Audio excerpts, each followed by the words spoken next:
It's race day. So with the race not far away from starting, here's what today's grid rundown looks like. An immense lap from Lewis Hamilton yesterday puts him on pole position, edging out Lando Norris, who'll start from P2. Moving on to the rest of the grid, we have Stroll, Leclerc, Verstappen, Russell, Perez, Fernando Alonso, Sainz, Magnussen, Hülkenberg, Albon, Gasly, Ocon, Sargent, Tsunoda, Bottas, Joe, and Daniel Ricciardo fills the last spot on the grid.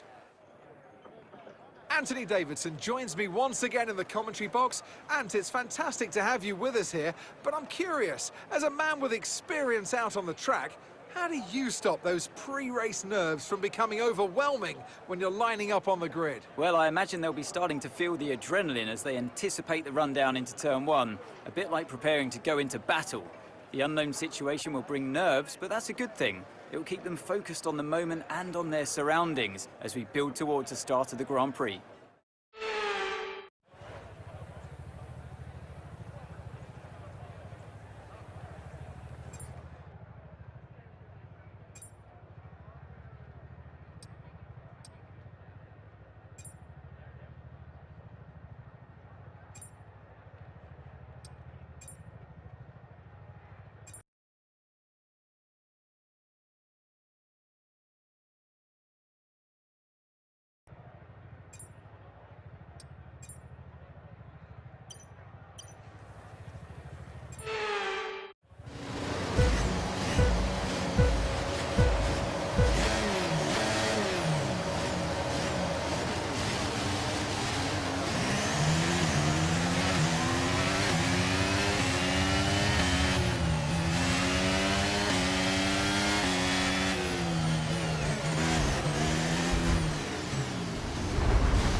then for another spectacular Grand Prix here in Bahrain, and a real champion's drive to take the win.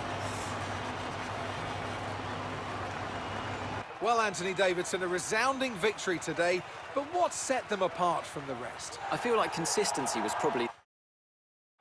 After an excellent performance at the Grand Prix, I'm sure there'll be plenty of celebrations tonight amongst them. So, Anthony Davidson, who would you rank as your driver of the day? But there's no question in my mind, it has to go to George Russell. What a performance. He's got every right to be proud of what he accomplished out there today. Well, what an end to another fantastic...